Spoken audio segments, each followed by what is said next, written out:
Movie की शुरुआत में एक टैटू शॉप में होती है जिसका ओनर एक बूढ़ा आदमी है जो कि काफी अनुभवी है। वो बूढ़ा आदमी एक जवान गैंगस्टर की बॉडी पे टैटू बना रहा होता है और तभी वहाँ उस गैंगस्टर का नौकर एक काली रेत से भरा हुआ लिफाफा लेकर आता है। गैंगस्टर को उसका मतलब नहीं समझ आता, पर बूढ़ा आदमी उस काली रेत को देखकर शॉक हो जाता है। वो बताता है कि काली रेत खतरनाक निंजास का दुनिया में आने का सिंबल है। उसने ऐसे निंजास का बहुत टाइम पहले सामना किया था और उस बूढ़े आदमी को खुद ही एक्सपीरियंस तभी हुआ था कि वो निंजास कितने खतरनाक हैं। फिर जब गैंगस्टर बूढ़े आदमी को कायर बोलता है तब बूढ़ा आदमी उनको अपने चेस्ट के लेफ्ट में बना एक अजीब सा निशान दिखाता है जो कि निंजास के अटैक की वजह से बना था। फिर बूढ़ा आदमी गैंगस्टर और उसके साथियों को बताता है कि उसके जन्म से ही उसका दिल राइट साइड में है जिसकी वजह से वो अभी तक जिंदा है। अब अचानक से एक आदमी का सर दो हिस्सों में काट दिया जाता है, सभी जगह खून ही खून फैल जाता है और फिर एक तार ऊपर छत से नीचे आती है और एक आदमी को फंसाकर ऊपर खींच लेती है। जब उस आदमी को नीचे फेंका जाता है तब उसके पेट के कुछ हिस्से नीचे आते हैं। निंजास अभी भी अंधेरे में छुपे हुए हैं और बाकी बचे हुए लोगों को भी एक ही बार में काट देते हैं और सारा खून खराब हो जाता है।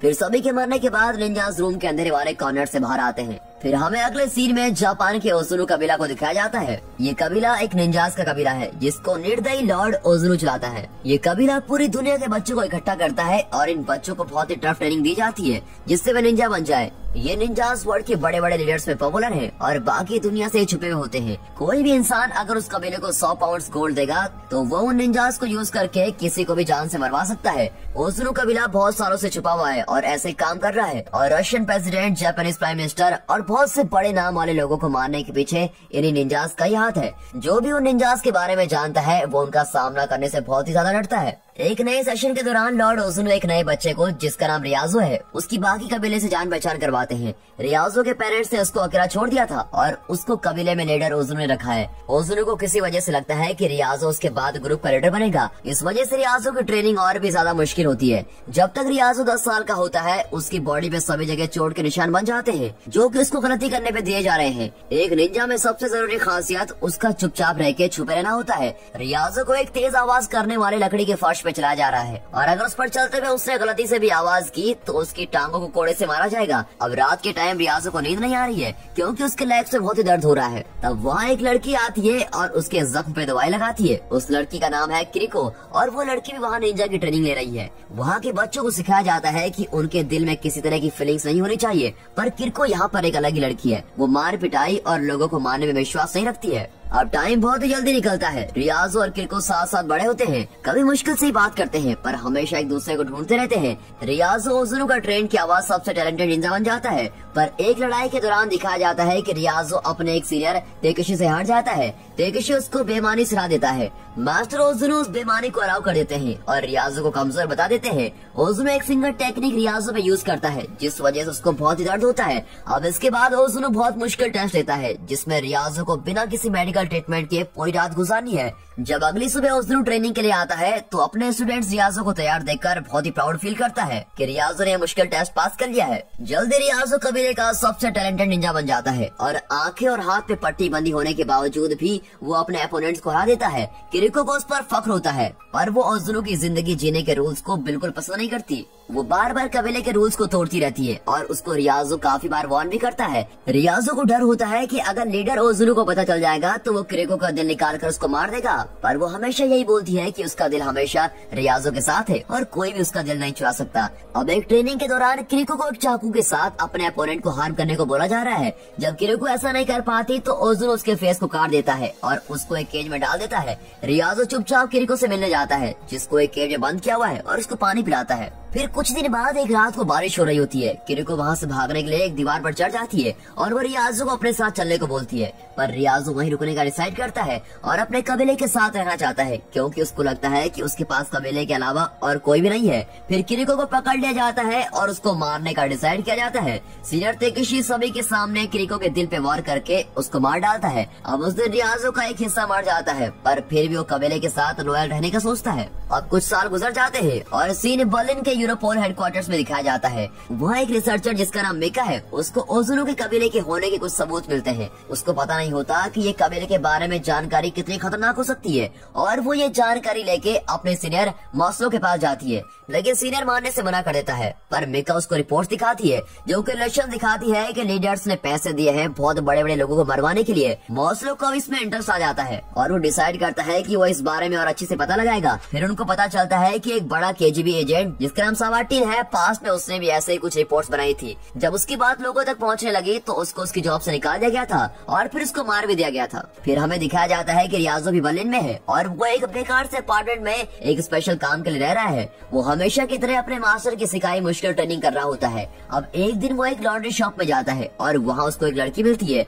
वो अच्छी दोस्ताना दिख रही होती है, पर तभी उस लड़की को पहचान लेता है कि वो लड़की तो एक निंजा है। वो दोनों एक दूसरे पर अटैक कर देते हैं और उनके बीच जबरदस्त फाइट चलती है। फिर वहाँ दिखाया जाता है कि वॉशिंग मशीन से ब्लड बाहर आ रहा है और उसके अंदर उसी लड़की की बॉडी घूम रही होती है। और दूसरी तरफ मिका अपनी इन्वेस्टिगेशन जारी रखती है और सवाटिन की वाइफ से मिलने पहुंच जाती है। सवाटिन की वाइफ बोलती है कि उसका हस्बैंड एक स्ट्रॉन्ग हिम्मत वाला आदमी था, पर ये सब घटना होने के बाद से उसके पति के लिए सब बदल गया। उसका पति इतना डर गया था कि घर के सभी दरवाजे और खिड़कियों पर कम से कम 2 लॉक्स तो लगाता ही था और घर के सभी कोनों में हमेशा लाइट रहती थी। उसने अंधेरे के लिए कोई जगह नहीं छोड़ी थी जिससे कोई निंजा छुप सके। पर फिर एक रात लाइट चली गई और उसका पति मर गया। अब एक हायर ऑफिशियल की एंट्री मिका के ऑफिस में होती है। ये बात क्लियर है कि ये ऑफिसर मिका पर नजर रखने के लिए आया है, क्योंकि लोग मिका के बारे में बात कर रहे हैं कि वो उन चीजों को पता लगाने की कोशिश कर रही है जिससे उसका कुछ लेना देना नहीं है। उसी शाम मिका अपने घर में पहुंचती है और वहाँ उसको पता चलता है कि पूरे ब्लॉक में लाइट नहीं है। फिर भी वो अपने अंधेरे वाले घर में चली जाती है और वहाँ उस पर एक निंजा अटैक करता है। सरप्राइज की बात तो ये होती है कि वहाँ एक और निंजा आता है और मिका की जान बचा लेता है और दूसरे निंजा को मार डालता है।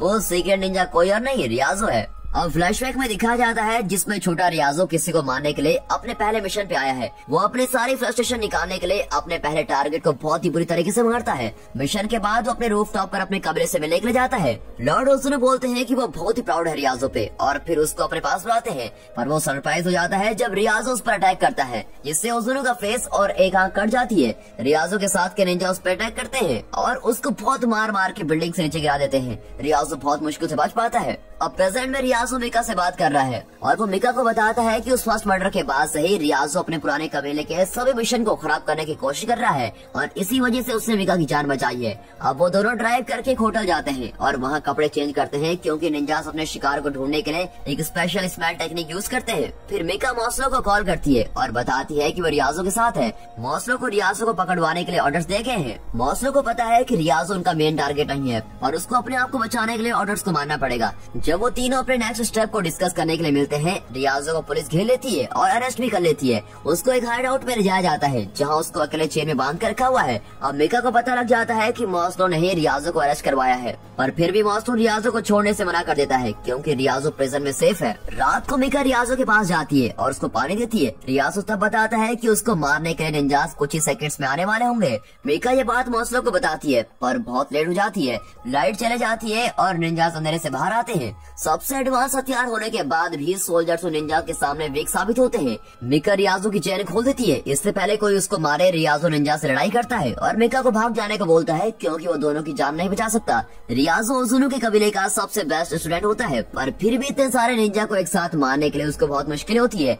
आखिर में वो और तेकिशी एक रोड पर मिलते हैं। तेकिशी रियाजो को मारने के लिए अपनी स्वॉर्ड उठाता है, बट मिका सही वक्त पे आके तेकिशी को अपनी कार से उड़ा देती है। मिका रियाजो को होटल ले आती है। बहुत सारे इंजरी के बाद भी रियाजो डॉक्टर के पास जाने से मना कर देता है। अब नेक्स्ट सीन में मिका बेहोश रियाजो के साइड में बैठी है और उसकी बेहोशी में उससे बात कर रही है। वो रियाजो से माफी मांगती है और उसको थैंक्स भी बोलती है उसकी लाइफ बचाने के लिए। मिका फिर एक ट्रैकिंग डिवाइस निकालती है जो उनकी लोकेशन मॉस्लो को बताता है, पर पुलिस के आने से पहले निंजा आ जाते हैं और रियाजो को किडनैप कर लेते हैं। जब पुलिस आती है तो उन्हें बस सोफे पे बैठी हुई मिका मिलती है। मिका उनको बताती है कि रियाजो को किडनैप हुए 10 मिनट हुए हैं। अब कबीले के बेस को दिखाया जाता है। रियाजो को लॉर्ड ओजुनो के पास ले जाया गया है। ओजुनो उसको लास्ट चांस देता है माफी मांगने का, बट रियाजो मना कर देता है। ओजुनो गुस्सा इसलिए है क्योंकि उसको लगता है कि रियाजो ही कबीले का मास्टर बनेगा। ओजुनो रियाजो को वहीं खड़ा करता है जहाँ किरिको को मारा गया था। रियाजो को फिर फिंगर जैबिंग टेक्निक से 3 बार मारता है। ज्यादातर लोग इस टेक्निक के वार्ड से एक ही बार में मर जाते हैं, पर रियाजो के मुंह से सिर्फ खून ही निकला है। इसके साथ साथ उसके मुंह से एक ट्रैकिंग डिवाइस भी निकलता है। निंजास के वो देखने से पहले ही मिका पूरी पुलिस फोर्स के साथ वहाँ जाती है और आतंक मच जाता है। बहुत सारे निंजास एक्सप्लोजिव से मर जाते हैं, इसलिए अंदर में छुपने से कोई फायदा नहीं हुआ। अब एक बड़ी लड़ाई में दोनों तरफ के बहुत सारे लोग मर जाते हैं। फिर रियाजो का सामना तेकिशी और उसके निंजास के साथ होता है। फाइट फेयर न होने के बाद भी रियाजो सभी निंजास को मार देता है और तेकिशी के अटैक की वेट करता है। फिर दोनों अपनी पूरी पूरे एफर्ट्स के साथ लड़ाई करते हैं और लास्ट में रियाजो जीत जाता है। तेकेशी का हेड काट दिया जाता है। अब रियाजो को बस एक को हराना है जो कि उसका पुराना मास्टर ओजुनो है। रियाजो को ओजुनो एक कमरे में मिलता है जो कि शांति से बैठा हुआ है जबकि बाकी लोग बाहर मर रहे हैं। ओजुनो अपनी एक्सपर्टीज दिखाता है और हवा में गायब हो जाता है और अंधेरे से रियाजो के पीछे से हमला करता है। बस एक धक्के से ही ओजुनो रियाजो को उड़ा के दूसरे रूम में पहुंचा देता है। फिर दोनों अपने स्वॉर्ड्स निकालते हैं और दोनों के पीछे खतरनाक लड़ाई होती है। ओजुनो एक और चांस देता है रियाजो को माफी मांगने का और बताता है कि वो रियाजो का बाप है। रियाजो गुस्से और फ्रस्ट्रेशन से बोलता है कि वो किसी का बेटा नहीं है और जिस सेकंड वो ओजुनो को मारेगा वो सेकंड उसकी लाइफ की पहली सांस होगी। और ऐसे बोलते ही दोनों एक दूसरे से लड़ने के लिए आगे जंप करते हैं पर ओजुनो दोबारा गायब हो जाता है। अब अचानक से मिका रूम में रियाजो की हेल्प करने के लिए एंटर करती है बट तभी वहाँ ओजुनो अंधेरे से वापस आता है और मिका पे अटैक करता है और अपने स्वॉर्ड को उसकी छाती में घुसा देता है। अब लड़ाई ओजुनो जीत रहा होता है। फिर रियाजो सेम ट्रिक यूज करके उसकी बॉडी को काट डालता है। आखिर में ओजुनो अपने कंधे पे स्वॉर्ड लगने से मर जाता है। रियाजो मिका को लेकर बाहर आता है और डॉक्टर्स उसका इलाज करते हैं। मिका का दिल चेस्ट की राइट साइड में होता है जिसका मतलब है कि वो ठीक हो जाएगी। अब लास्ट के सीन में रियाजो एकेडमी की दीवार से जंप करता है जैसा कि किरिको चाहती थी। और दोस्तों यहाँ पर ये मूवी खत्म होती है।